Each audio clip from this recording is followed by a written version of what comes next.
दोस्तों, राजस्थान के रण में बीजेपी हो या फिर कांग्रेस पार्टी हो, दोनों के दिग्गज नेता लगातार चुनावी सभाओं को कर रहे हैं और ताबड़तोड़ रैलियों के जरिए जनता को अपने पक्ष में करने की जुगत में जुटे हुए हैं।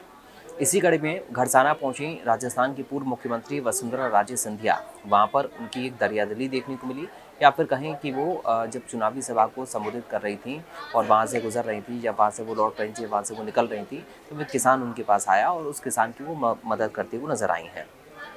दरअसल अपनी परेशानी किसान ने रोते हुए जब वसुंधरा को बताई, तो उन्होंने आश्वासन दिया, क्योंकि किसान को फूट फूट कर रुकता हुआ देख राजी किसान की बात सुनने के लिए रुक गई। अचानक से जब वो रुकती हैं तो उनका पूरा काफिला वहाँ पर रुक जाता है। इसके बाद किसान की सारी समस्या वो सुनती हैं। किसान अपनी परेशानी वसुंधरा राजे को बताता है। इसके बाद वसुंधरा राजे ने इस किसान को समाधान करने का आश्वासन भी दिया है।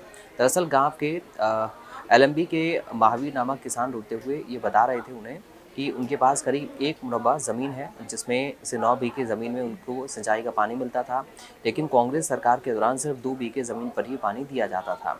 दरअसल उन्होंने 3 बार केस लड़ा और तीनों बार जीत हासिल की है। उन्होंने कहा कि ऐसे में वसुंधरा राजे के मुख्यमंत्री बनने के बाद उन्हें पूरा पानी मिलना शुरू हुआ, लेकिन कांग्रेस की सत्ता में आते ही उनका पानी फिर से बंद कर दिया गया। किसान ने बताया कि उसके पास ना तो पीने के लिए पानी है और ना ही सिंचाई के लिए पानी है। वो पीने के लिए 3 किलोमीटर दूर से पानी लाते हैं। अब ऐसे में किसान ने स्कूल को ज़मीन दान दी है। ये भी उन्होंने बताया कि उन्होंने स्कूल की 1 बीघा ज़मीन दान में दी थी और फिर वहाँ पर पौधे लगाए थे, जो पानी के अभाव में सूख रहे थे।